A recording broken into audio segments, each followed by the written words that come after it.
O médico falou, olha, o que você quer chama vida. E vida não tá à venda. Ali, a minha relação com o dinheiro. Você falou assim, daqui a pouco vai voltar a crescer cabelo, eu preciso fazer um ensaio, eu preciso aproveitar isso. Eu falei, gente, essa é a postura. Eu nunca mais vou perder tempo colocando vírgula aonde não é pra colocar vírgula. Eu não posso me dar mais ao luxo de coisas que não me fazem bem. E na hora que eu cheguei em casa, o Gabriel tá com a cabeça raspada. Ai, gente, esses momentos sempre. Aí eu fiquei olhando assim, eu falei, caramba. Vai vir o outono, aí vai vir o inverno. Aí eu falei assim, depois vem a primavera. Eu falei, no verão, meu filho, você não me segura. Expectativas altíssimas pro primeiro episódio com você, mas elas foram todas superadas. Olá, bem-vindo ao podcast Como Fiquei Rico. Aqui nós vamos desvendar o processo de enriquecimento por meio de histórias reais.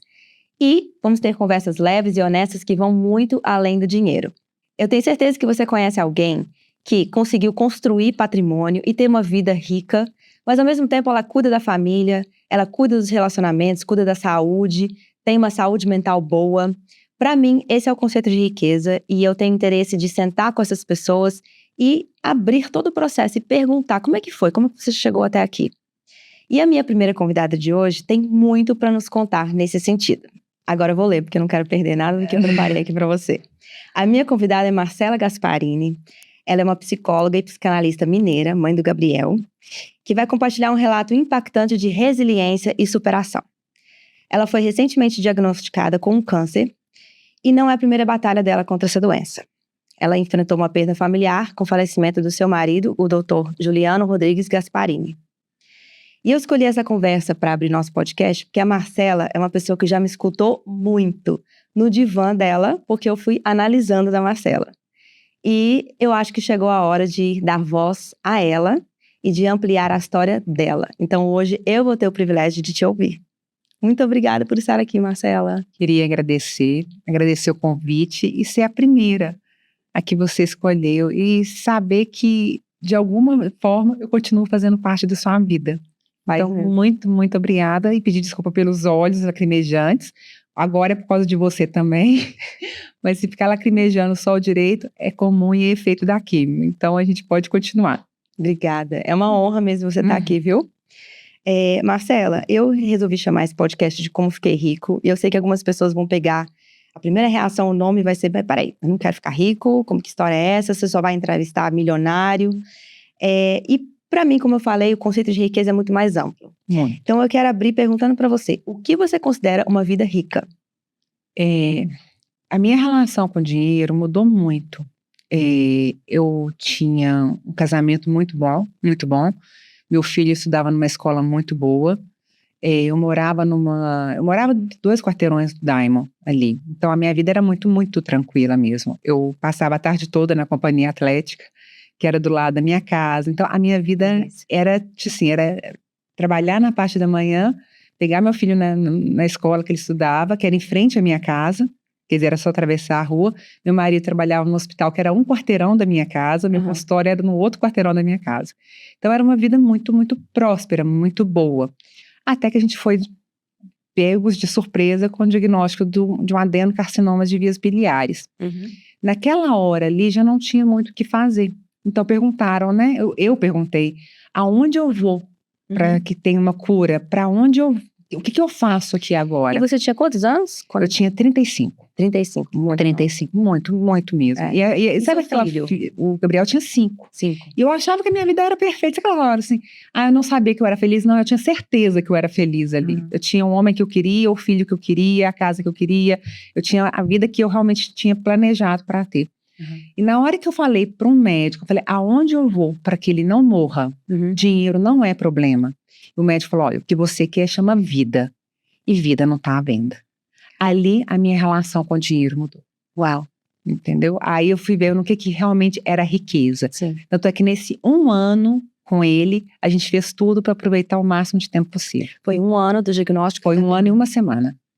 A gente recebeu o diagnóstico numa sexta-feira e depois, no dia 24 de maio, numa sexta-feira, ele faleceu. E quando você recebeu o diagnóstico, qual foi o primeiro pensamento que veio na sua cabeça? Eu recebi o diagnóstico, foi de surpresa. Ele estava sentindo dor, aí ele foi fazer uma cirurgia, achando que era barro biliar. Na hora que foram abrir, eles já viram que tinha metástase no fígado. E o cirurgião me ligou, falou assim, Marcela, onde você tá? Vem aqui pro hospital. Na hora que ele chegou, ele falou assim, olha, Marcela, aí eu vi que tinha 2 médicos, o Juliano era médico, né? 2 amigos do Juliano com uma cara mais assim. Aí ele falou assim, olha, a gente abriu o Juliano e a gente viu uma metástase no fígado. Na hora eu já falei, olha, não conta nada pra ele, vamos deixar quieto. Aí o pai dele dormiu com ele essa noite, a gente conversou no telefone, eu falei, olha, vamos esperar pra contar. Só que aí no dia seguinte, na hora que ele bateu o olho em mim, ele já falou assim, o que foi? E ele sendo médico devia ter um conhecimento maior também do que tá acontecendo ali. Aí na hora que a gente contou pra ele, olha, isso, aí ele só perguntou, é cova? A primeira pergunta dele. Aí a gente olhou, todo mundo se olhou ali, aí, Aí ele falou, passou na casa da minha mãe, pegou meu filho e falou assim, olha, a partir de agora a gente vai viver tudo que dá para viver. E ele era muito sistemático, ele era muito cartesiano. Aí ele, vamos organizar tudo para fazer o máximo de coisa com esse tempo. Então, no caso dele, a luta dele era por aproveitar o tempo. Aproveitar o tempo. Nem era por uma cura. Não, nunca foi sobre cura. Que ano interessante que deve ter sido esse. Porque foi um luto que vocês estavam processando já, antecipado, mas ao mesmo tempo buscando segurar o máximo da vida. E foi um ano que eu falo incrível. Me conta sobre esse ano. Foi um ano incrível. A gente queria conhecer eu queria conhecer a Disney, ele já conhecia. Aí a gente foi pra Disney, ficou 21 dias. E ele, você tem certeza que você vai segurar a onda? Porque ele estava com adenocarcinoma de vias biliares, com metástase óssea. Ele estava sofrendo, estava entendeu? A quimioterapia até segurava, a quimioterapia de controle. Só que na Disney, ele era, quando o parque chegava, a gente estava lá, e quando o parque fechava, a gente estava lá. Uau, ele curtiu intensamente. Aí ele, vamos para Florianópolis? Vamos. Aí o sonho dele era conhecer o chefe Claude. Aí ele, vamos conhecer o chefe Claude? Vamos. Aí a gente foi para o Rio, foi para o Cristo, foi em tudo. Conhecemos, gente, o chefe Claude sentou na mesa com a gente, ficou 4 horas lá, como se não houvesse o amanhã. Mentira, sério? Sentou e ficou 4 horas lá conversando, contando da vida dele. E o Juliano parecia uma criança. Era um homem de 42 anos que parecia uma criança. Então foi muito... A despedida dele, ele foi de primeira classe. Sim. Ele pediu para não ser internado, ele pediu para que não fosse levado para o hospital, e tudo foi muito respeitado. Então, o Ju falava muito comigo, ele, olha, se for para você ficar chorando e lamentando a minha vida, me fala que eu paro o tratamento agora. Porque eu quero aproveitar com você o momento que a gente tem. E se for para ter passado na sua vida, para trazer amargura, você me fala também. Porque eu quero passar como na tua vida que você vai ser o meu legado para o meu filho. Sim. Eu não vou deixar herança. A única herança que eu vou deixar é você. E ele conseguiu isso. Ele falou assim, eu não quero deixar a mamãe amarga. E faz isso. E ele conseguiu. Conseguiu. Eu acho que eu sou uma mãe... Com certeza, Marcela, vendo a forma como você tem encarado esse processo agora e a forma como você fala do Juliano, é diferente. É diferente de todo mundo que eu conheço que está enfrentando ou já passou por essa doença, porque a gente sabe que ninguém é obrigado a ficar positivamente tóxico o tempo inteiro. Você tem direito de sofrer, você tem direito de lamentar, você tem direito de falar dos sintomas que são difíceis, mas ao mesmo tempo você está exalando vida. Mas é porque... eu não vou romantizar o câncer. Tem dias que eu falo assim, gente, como diz a Dani, que está enfrentando o câncer também, aquela atriz. Tem dia que eu tô zero carisma, mas a maioria dos dias eu falo assim, obrigada pela possível oportunidade de uma cura. Sim. Entendeu? Porque tem situações que você fala assim, gente, a possibilidade já é um fator de agradecimento muito grande. Sim, porque você não teve isso. Eu não tive isso com a Juliana. Com a Juliana, eu falei, teve uma pequena vez que a gente sonhou, a gente chegou aí para São Paulo, se olhou uma possível cirurgia, só que já estava metastático, né? Sim. Aí o Juliano falou assim, por 1h40 eu consegui sonhar. Aí a gente olhou no relógio e falei, por 1h40 a gente conseguiu sonhar. Então, durante 1 ano e 1 semana, a gente conseguiu por 1h40. Então, o meu eu não posso reclamar, não. Sim. E nesse 1 ano ainda, voltando lá, que ano que foi isso? Foi 2012 para 2013. 2012. Seu filho tinha 5 anos. Tinha. E como foi para ele? Como foi vocês contarem para ele e ele processar uma perda e um luto tão novinho? Eu tenho até vergonha de falar. Meu marido era muito nerd. E ele era muito engraçado, nesse ponto nerdístico dele, né? Então a gente sentou com o Gabriel, eu fazia terapia, o Gabriel fazia terapia, e o Gabriel fazia terapia com a Ana Paula, que era minha professora da PUC. Eu fazia terapia e o Juliano fazia terapia. Então os três faziam terapia. Então, isso ajudou certamente. Não, isso foi assim. Isso foi fundamental. Foi fundamental, porque senão ia dar muito ruim. Aí um dia o Gabriel chegou e a gente disse, será que o Gabriel tá entendendo o que tá acontecendo? A gente já se despedindo, teve duas coisas que marcaram muito. Não que o Juliano não tenha desabado, não. Ele teve 3 episódios que ele teve, assim, mas teve um que foi muito bonitinho. O Gabriel chegou lá em casa, mãe, quando o papai morrer, a gente pode enterrar ele ali perto da área da piscina? Porque quando eu ficar com saudade dele, eu desço ali e fico perto dele. Eu falei assim, ai, meu filho, eu não acho uma boa ideia, não. Ele, e eu posso ficar com o esqueleto dele, então? Porque eu já vi um esqueleto lá no Santo Agostinho. Aí eu fico com o esqueleto do meu pai aqui. Aí eu falei assim, vamos fazer o seguinte, vamos esperar seu pai chegar aqui, você resolve isso com ele. Assim, deixa eu passar a bola pra alguém. Assim, cara, não é justo, né? Aí eu falei assim, aí eu fui falar pra ele das lendas arturianas. Eu falei assim, olha, porque era mais ou menos, eu e o Juliano, a gente já tinha combinado a cremação. Então a gente já sabia que ele ia ser cremado. Eu falei assim, olha, Gabriel, eu e seu pai amamos as lendas arturianas. Então, provavelmente, a gente deve fazer alguma coisa baseado nisso. Porque eu falei assim, agora eu começo a ler pra ele, né, sobre isso. Aí o Juliano falou assim, que foi? Aí os dois conversaram, aí o Gabriel falou, pai, eu tava querendo ficar com o seu esqueleto. Aí o Juliano, mas é uma boa ideia, filho. Essa ideia, a gente pinta de fluorescente, filho. Aí na hora que alguém chegar, você fala, olha, papai. Adorei, a naturalidade. Não, eles riram, aí eu olhei pra eles assim, tipo assim, cara... Aí eu disse, não, meu filho, papai é igual o rei Arthur, a gente vai fazer Aí ele explicou a cremação de um jeito bonito. Sim. Aí ele falou assim, e aí pronto. Sim. E aí o Gabriel ficou... O Juliano era muito cartesiano, e ele era muito prático, muito assim... Ele, amor, não vamos fazer uma coisa de estrelinha, eu vou estar sempre ao seu lado, não? Porque senão, pelo amor de Deus, imagina, você acha que o menino vai querer um pai sempre ao lado dele?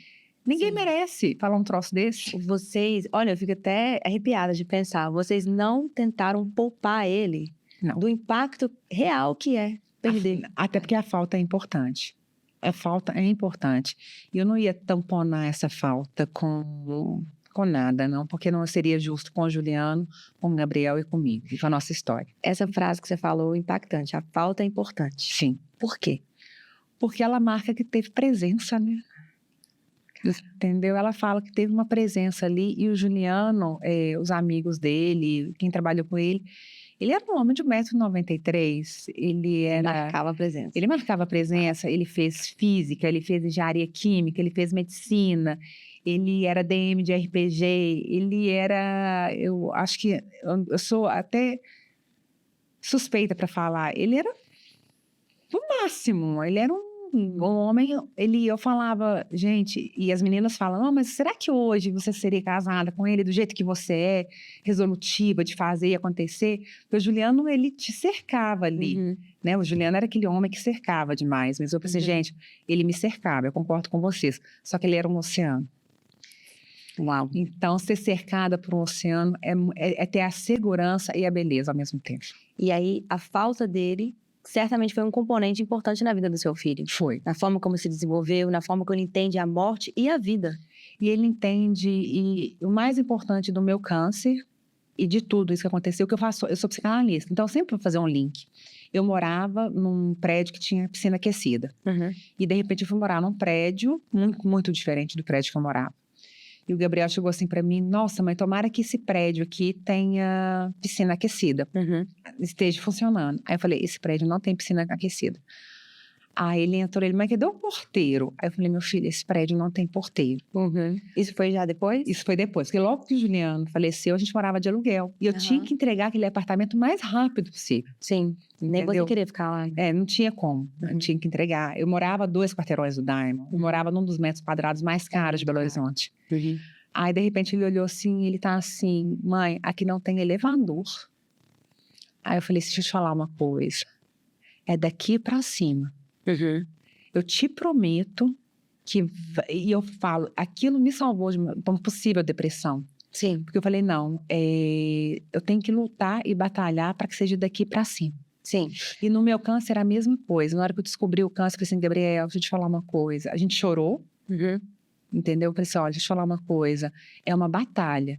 O seu pai foi uma parede ali, de um fuzilamento.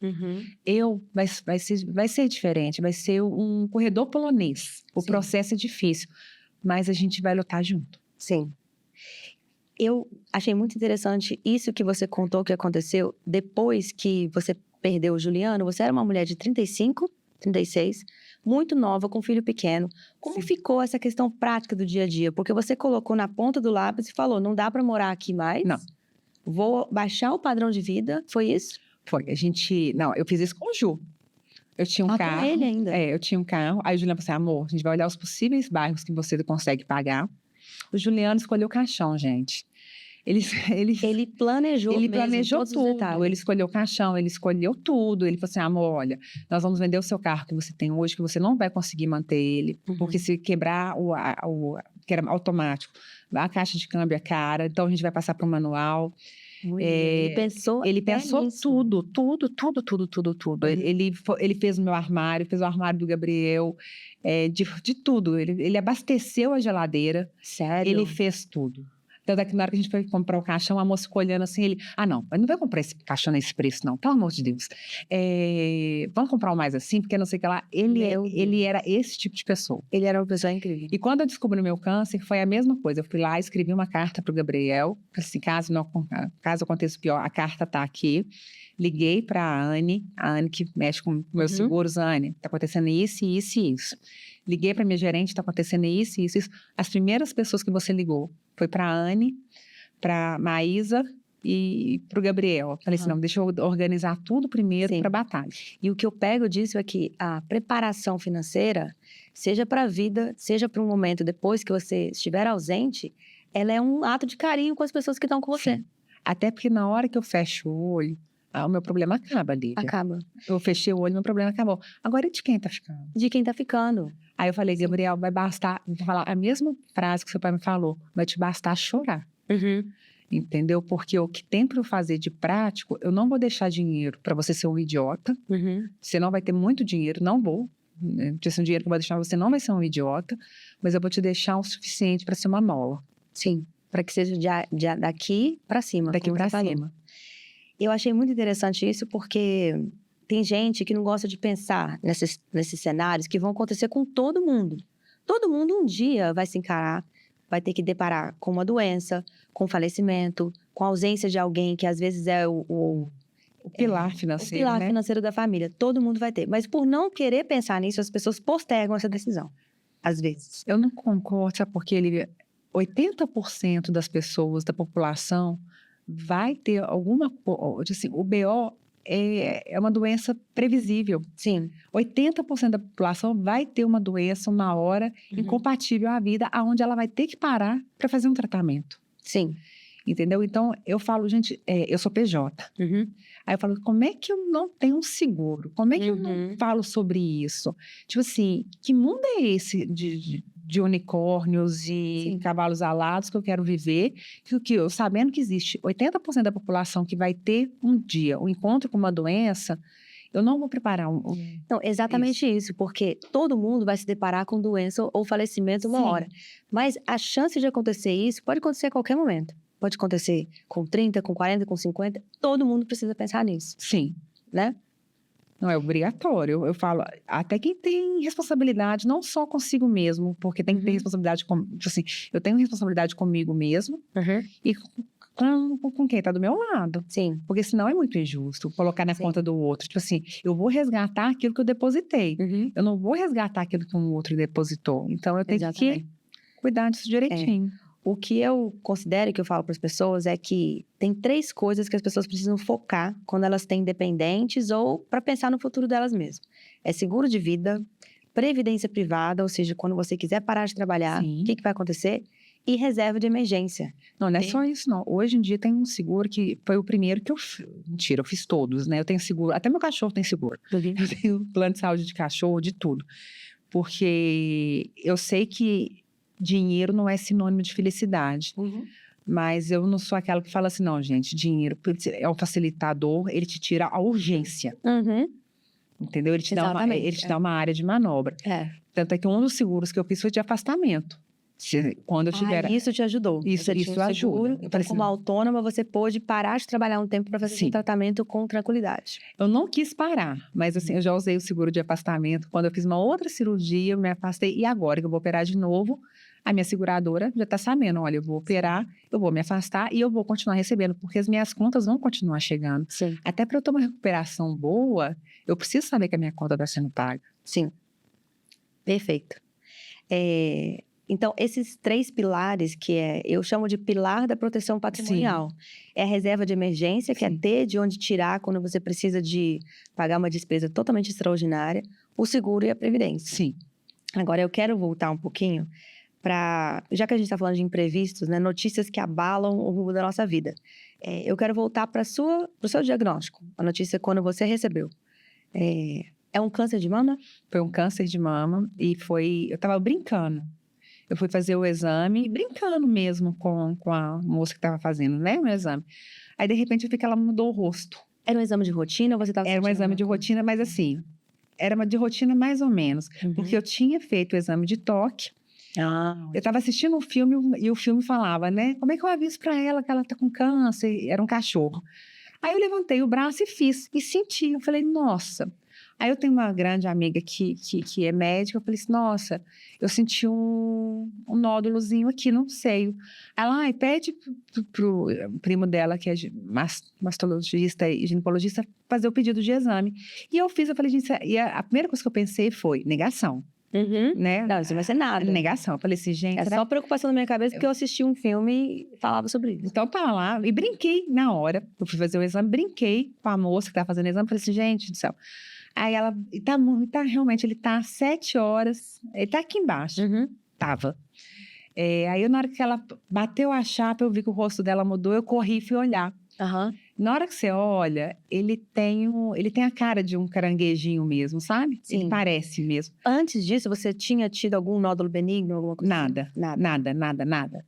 Aí eu falei assim, eu já ia pro ultrassom, na hora que eu deitei no ultrassom, eu falei, moça, você vai ligar o Doppler? Aí ele falou assim, por quê? Eu falei, deixa eu te falar uma coisa, eu já passei por isso.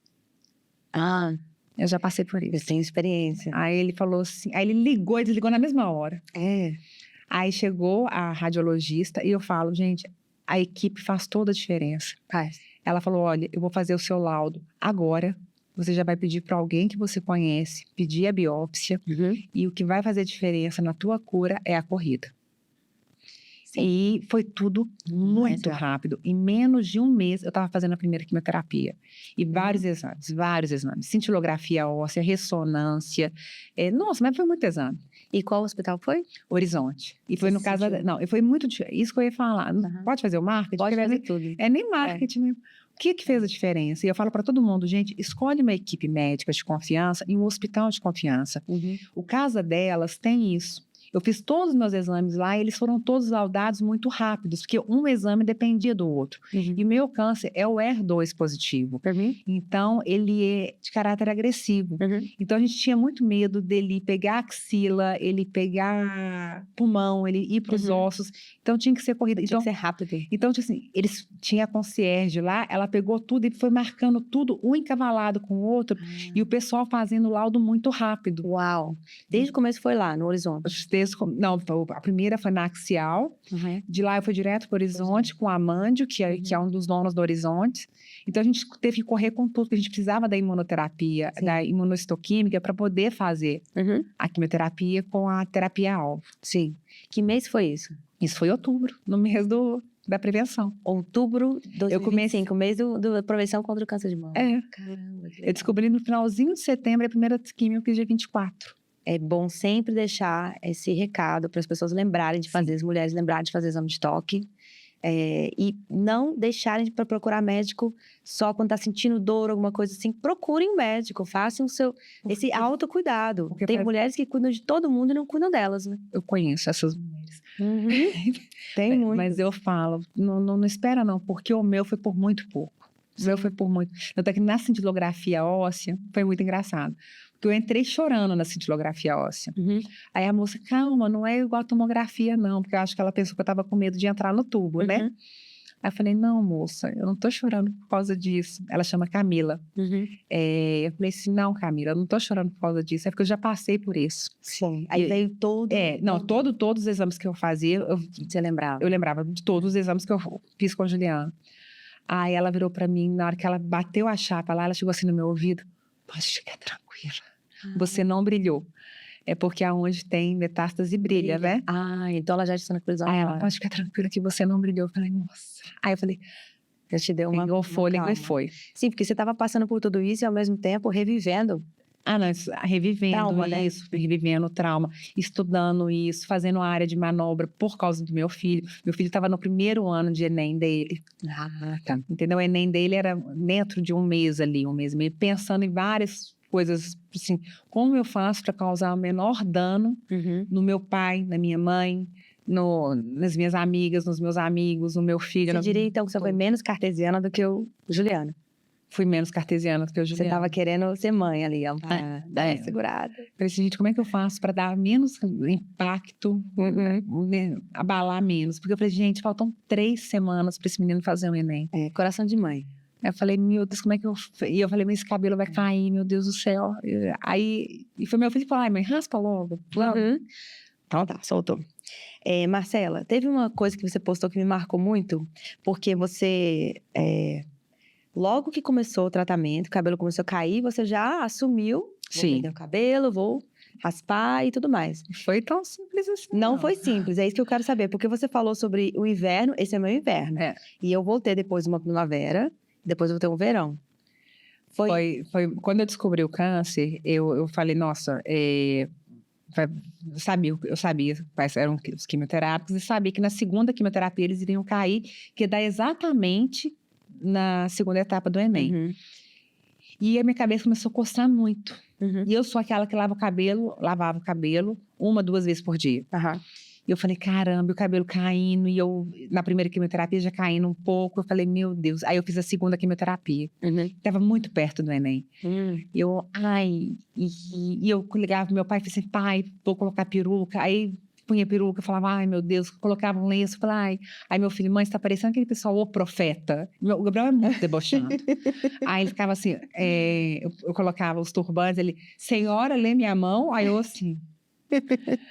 Aí eu ia tomar banho. Ele usou o humor pra amenizar o momento. Não, ele usa humor demais. E eu ia tomar banho, na hora que você lava a cabeça, é desesperador. A quantidade que cai. A quantidade que cai. E eu tinha 2 anos que eu não pintava o cabelo, tinha acabado de fazer luzes. Que é caro também. Porque eu fiz um tratamento pra ter muito cabelo. E eu assim, gente, fiz um tratamento de 2 anos, fiz luzes, agora esse cabelo caindo desse jeito. Eu falei, não posso ser fútil assim, não.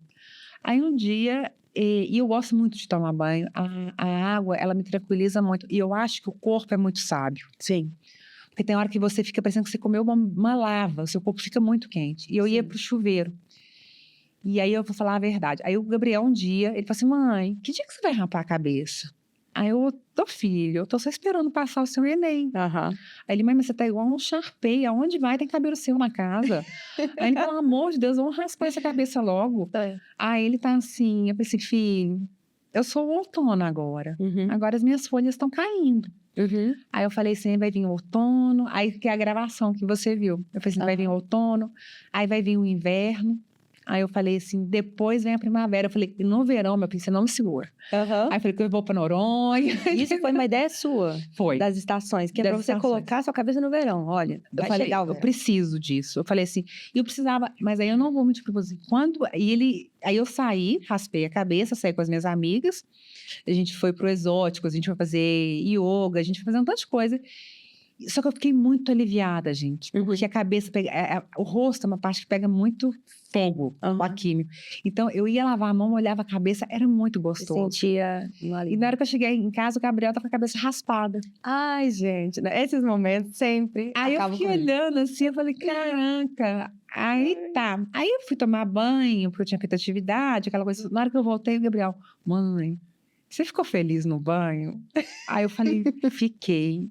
Aí ele, nossa, é bom demais. Eu falei, filho, eu senti a água do chuveiro caindo. E você tá naquele momento, tipo assim, você passou mal, você teve... É porque a gente tem muito vômito, tem diarreia, tem tudo. Você cai no chuveiro e sente aquela água caindo. É uma coisa que as pessoas não têm o privilégio de sentir quando nunca perde o cabelo. Eu falei assim, não, nessa hora eu fui muito grata. Eu falei assim, Deus, obrigada por a sabedoria, entendeu? De uma coisa compensar a outra, porque é um mal-estar muito grande. Mas você pegar o shampoo, eu lavo com shampoo, e fazer isso na cabeça, e aquela água caindo, depois de um enjoo, e depois de... Eu falo, gente, eu falei, gente, a biologia, ela é muito esperta. Sim. Entendeu? Porque é um cansaço grande. São os pequenos alívios para tornar a jornada. E isso quando você está com o corpo muito quente, que você pega a carequinha e encosta em qualquer lugar gelado, que seja, seu corpo todo equaliza de novo. E eu lembro quando você postou também, eu acompanho tudo. Você falou assim, daqui a pouco vai voltar a crescer cabelo, eu preciso fazer um ensaio, eu preciso aproveitar isso. Eu falei, gente, essa é a postura. Essa é a postura. Mas é porque eu não pretendo ter mais câncer. O pessoal fala assim, não, aonde você faz químio é muito divertido.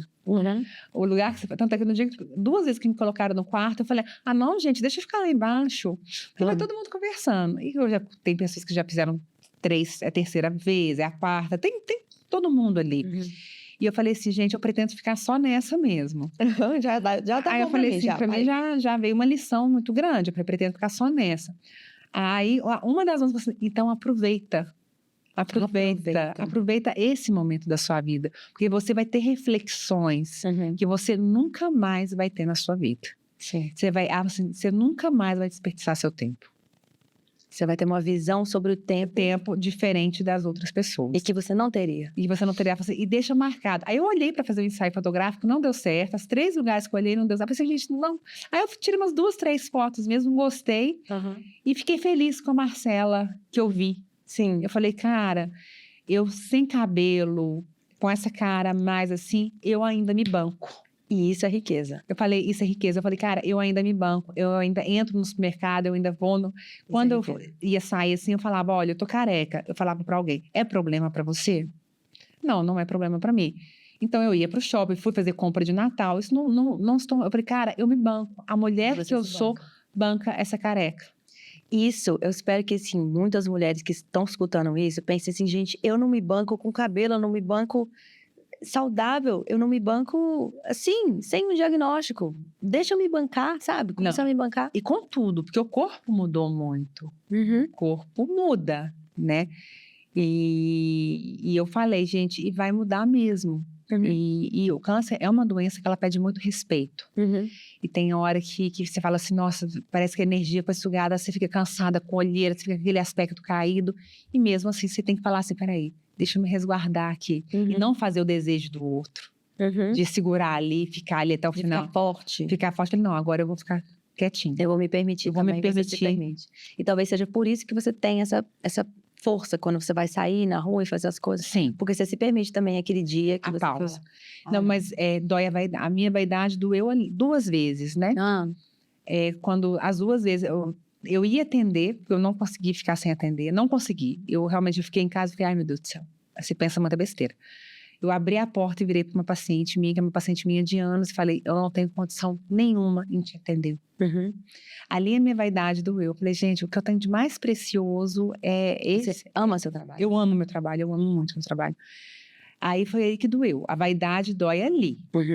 Mas aí eu organizei tudo para que eu não tivesse que passar por isso de novo. Falei assim, gente, eu descobri meu calcanhar de Aquiles. Os dias que são piores... Os dias que são piores, eu avisei todos. Eu falei, talvez eu não atenda. E aí eu tive sorte de ter caído no Réveillon.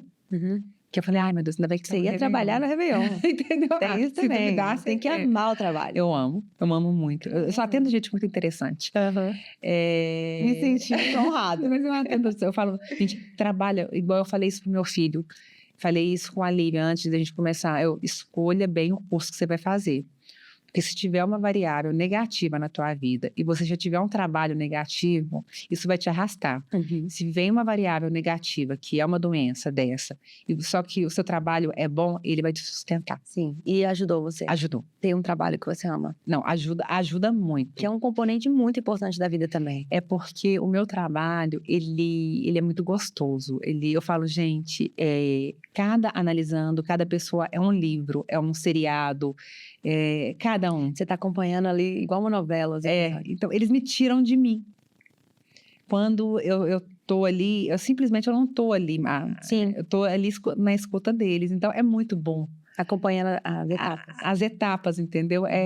Experiências que eu não vou ter, situações que eu não vou ter, e preocupações que ali as minhas ficam de lado. Então, durante aquele tempo, eu tô ali assistindo, e por isso que eu escolho, Marcela, você é chata na entrevista inicial.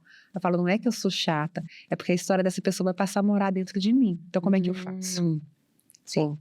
E como é importante a gente ter na nossa vida a atenção para esse pilar do trabalho, né? Sim. Essa atenção de que, cara, eu preciso estar realizado. Às vezes não é só por isso, também tem uma preocupação financeira com o retorno que isso vai dar. Mas se você não está realizado, feliz, você vai todos os dias praticamente sofrer um pouco, né?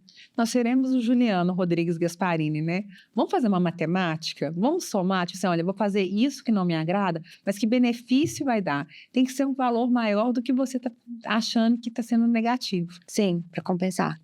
Outra coisa que me marcou muito é que durante todo o seu processo da quimioterapia, todas as sessões, pelo menos que eu vi, você tinha amigas do seu lado. E assim, eu quero exaltar suas amigas aqui agora, porque parece que elas estavam com você sempre. Você nunca te faltou alguém para segurar sua mão. Oniscientes, onipresentes, onipotentes. Mas é isso. Conta.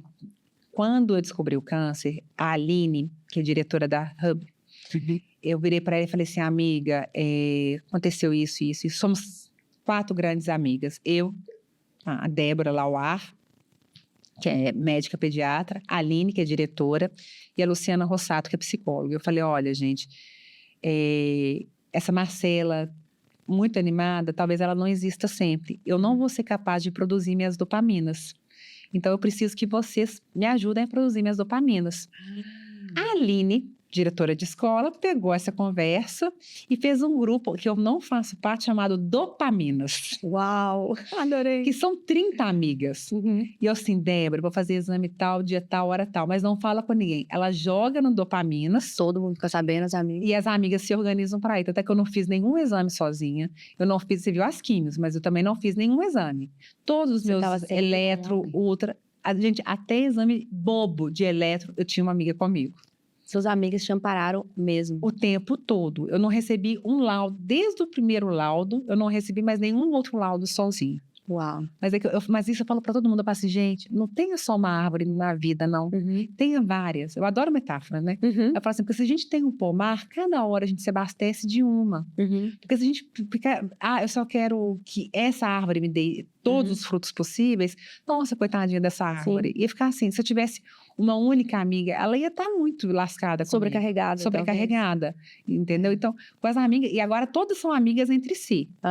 Entendeu? Legal, eu já quero ser amiga de todas. Não, todas são. Tem uma que conheceu a outra, já tá indo para achar, vai lá aproveitar, porque a outra tá lá, uma das dopaminas. E elas se chamam de dopaminas, e elas... Que legal. E eu vou fazer 50 anos. Elas já estão pensando o que elas vão organizar, porque agora são todas amigas. E como é que foi? Porque construir uma rede assim, de afetos, de amizades, é uma grande riqueza da vida e nem todo mundo tem. O que você acha que você fez para contribuir com isso? Porque é uma troca, né? Você certamente investiu muito nessas relações, né?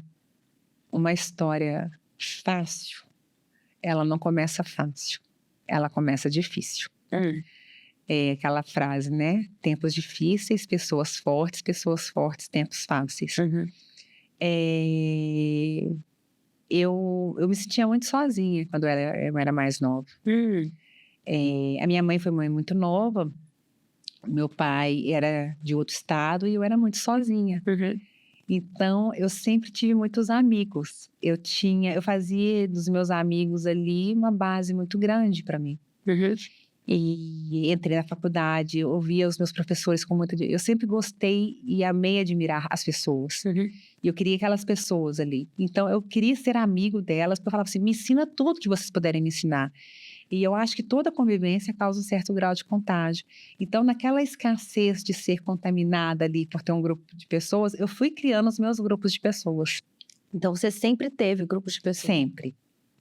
Sempre dedicou para isso. Eu tenho amigas que são amigas desde sempre. Tipo assim, eu tenho algumas dessas dopaminas, eu falo, eu não lembro da minha vida sem essa pessoa.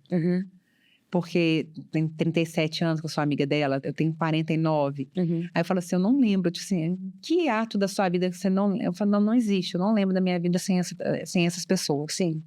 Eu acho interessante isso porque tem muita gente que centraliza o amor romântico como o único lugar de onde pode vir o suporte. Então tem mulheres que pensam assim, se eu ficar viúva, se eu me separar, se eu ficar solteira e não casar, quem que vai me ajudar a me amparar num momento assim de doença? E às vezes elas não dão o devido valor para a rede que elas podem construir nas amizades, nos afetos. Eu tive muita sorte. O meu marido não pensava assim. Ele tem amigos que até hoje, os amigos dele me ligam para saber como é que eu tô. Legal. Até hoje, os amigos dele, Marcelo, e aí? Teve um amigo dele que me ligou chorando, falou assim, olha, eu demorei para te ligar, mas isso, um amigo assim, irmão dele mesmo, que ele era DM de RPG, o amigo dele me mandou, até hoje eu não conversei com ele, depois disso me mandou as folhas de RPG para eu ler. Eu falei, nossa, que gostoso eu poder conversar com a Juliana de novo. Olha, que legal. Entendeu? Eu recebi agora. Gostava de RPG, né? Ele é super... Então, ele tinha o grupo do hospital, ele tinha um grupo de RPG. E o Juliano, ele era isso, e eu era assim também. Então, a gente nunca sobrecarregou. É o que eu te falo, o Juliano era um oceano. Então, ele dentro desse oceano, tinha muita vida. Isso é muito legal, porque tem muitas mulheres que têm medo. O que você diria para as mulheres que têm medo de enfrentar algo assim, sozinhas, entre aspas? Viagem. Eu falo, e é engraçado, eu uma vez por ano eu preciso viajar sozinha. Uma vez por ano eu falo, gente, eu preciso disso. Sozinho de tudo? Sozinho de tudo. Eu preciso, porque eu sempre tô com muita gente. Seja no consultório, cada hora eu tô com uma pessoa, seja na minha casa, seja na minha vida social. Eu preciso estar, até para saber, peraí, o que eu faço comigo quando eu tô sozinha? Então, olha que paradoxal. A gente tá falando de quem tem medo de ficar sozinha, e você fala que o caminho é procurar ficar sozinha. Tipo assim, porque na hora que você fica sozinha, isso não é meu não, tá, gente? Isso é roubado. Uma vez eu estava lendo um livro, falava só uma pessoa interessante é capaz de viajar sozinha.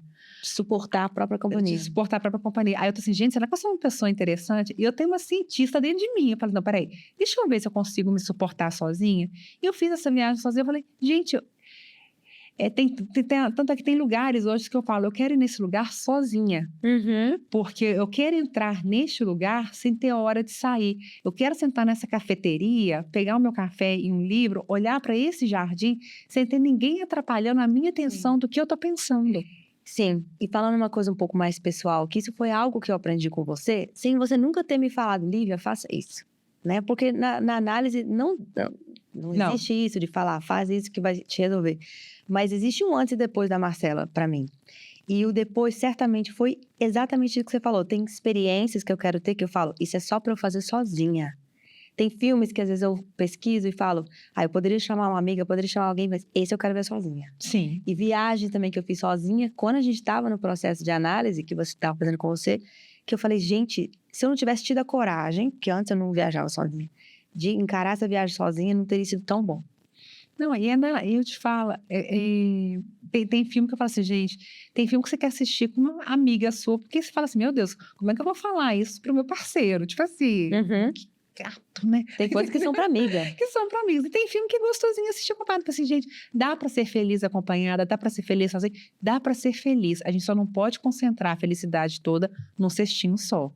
Tem gente que é uma excelente mãe, mas não é uma excelente pessoa consigo mesmo. Tipo assim, eu falo, gente, olha... E eu pergunto, isso eu faço no consultório. Peraí, você fala assim com a tua filha? Ou com teu filho? A pessoa fala, lógico que não, O Marcela. jeito que ela fala com ela. Aí eu falei, mas olha como é que você tá falando com você. Olha as coisas que você fala de você. Como é que, assim, você não reproduziria isso com outra pessoa? Sim. Então eu falo assim, então a gente tem que pensar nisso, de tratar a si próprio também como o seu melhor amigo. Isso também é muito importante. Gostei. Marcela, depois de tudo isso que você contou, a história da perda do Juliano e da maneira como você está enfrentando essa doença, você se considera uma pessoa rica? Sim. Sim. Por quê? Se eu for embora hoje, se eu for embora daqui, eu deixo um legado muito bom. As minhas amigas ficaram amigas, o meu filho tem uma rede de apoio. Eu acho que eu amarrei bem a minha história. Eu não pretendo ir, entendeu? Eu pretendo mesmo. Mas eu não...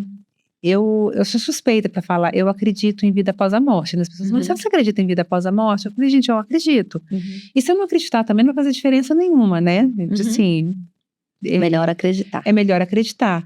Então, eles falam, e na hora que aparecer na sua vida um telão, né? Uma das religiões fala que quando a gente falece, aparece um tanto de telão do que você fez, do que você fez. Eu falei, gente, eu não vou abaixar minha cabeça. Você vai ter orgulho.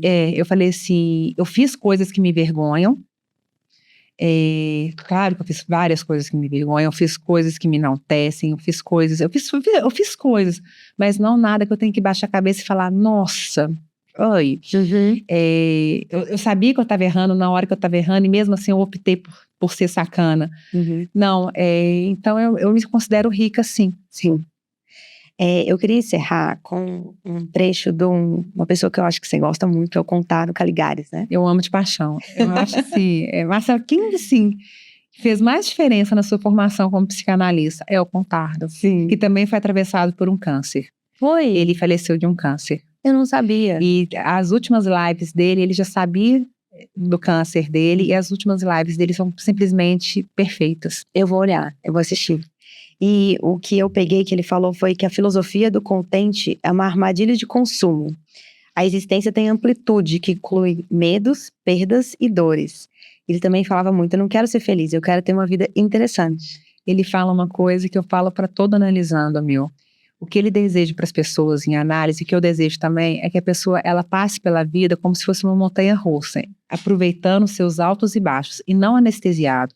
Ele fala que quem resolve passar de um jeito só e anestesiado, rasgou o dinheiro do bilhete. Ele fala, eu quero que no final da jornada a pessoa olhe para ele e fala, olha, a corrida foi boa. Sim. Marcelo, eu tinha expectativas altíssimas pro primeiro episódio com você, mas elas foram todas superadas.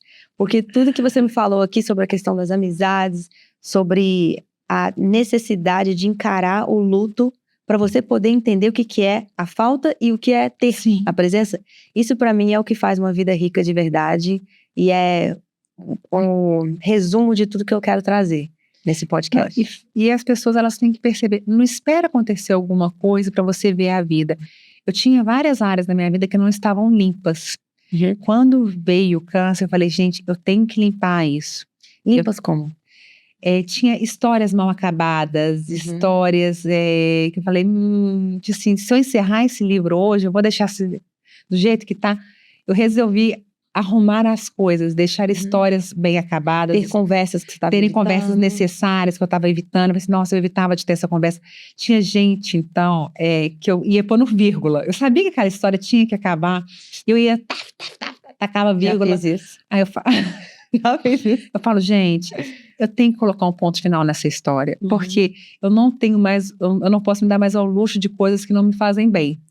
Eram histórias que não me faziam bem, mas que eu mantinha porque eu achava interessantíssima a vírgula. Eu falava, será que no próximo episódio melhora? Tanto é que quando alguém me pergunta, e fulano, e Beltrano? Eu falo assim, gente, acabou.